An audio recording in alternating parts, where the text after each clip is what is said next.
Well, I think technology has made it, there is a democratization of opinions and ideas that has occurred through that, and it's easier to organize those.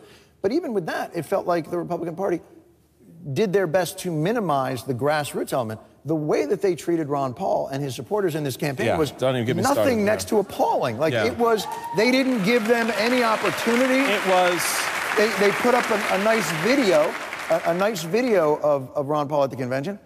He didn't get to address them. They put in their plank ways that made it harder for his delegates to continue to express those kinds of insurgencies. What the Republican National Committee did to Ron Paul was the height of rudeness and stupidity.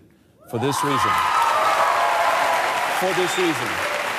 why would you alienate an individual who has the ability to attract a new generation of voters who are already skeptical of your institution, but are willing to at least listen through the vehicle of this individual and the words that he's saying? Why would you alienate them? Get on the floor and not let them speak, not have his name go up on the board to see the numbers of electoral votes that he receed. Why? This is crazy. Because you've been on the inside of this. You know these people.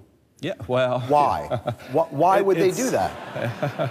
I mean, tell me the conversation. Hey, man, should we have... But wouldn't it be this? Should we have Ron Paul speak? Yeah, that's pretty much it. But what would... Because they're afraid of that which they cannot control. And to the extent that they feel they cannot control him in those moments, the whole idea of freedom of speech is sort of like, well, it's a good idea, but...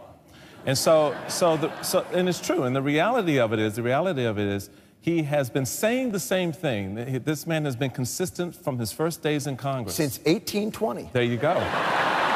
No, he is. It's remarkable when you watch through that. He is. And he's been very consistent. And so that consistency has led to a leadership style that attracts. And so I think when they see that, they don't know what to do with it. They just don't know how to handle it because it is outside the bounds. And it kept saying, they kept saying, oh, we're going to have a special guest. There's going to be a special speaker on Thursday. And I kept thinking, like, oh my God, it's going to be Tupac Reagan. Like, you just thought, like, you know what I mean? Like, the hologram of Reagan would just come out and be like, there you go again. You know, or that kind of thing. I actually thought it was going to be Snoop Dogg. I really You thought it would did. be Snoop. That'd be nice too. Yeah. But I thought, like, okay, maybe they will give Ron Paul, like, maybe that's the surprise. It'll be Ron Paul, or at the very least, Sarah Palin. It turns out it's Clint Eastwood. And you're like, why? How is that, again? What? All right. That says it all. I do the thing. We'll read the book. You'll come by when you have the book. Yeah, I will, man. Thank you. All right, it's nice to see you. Michael Steele.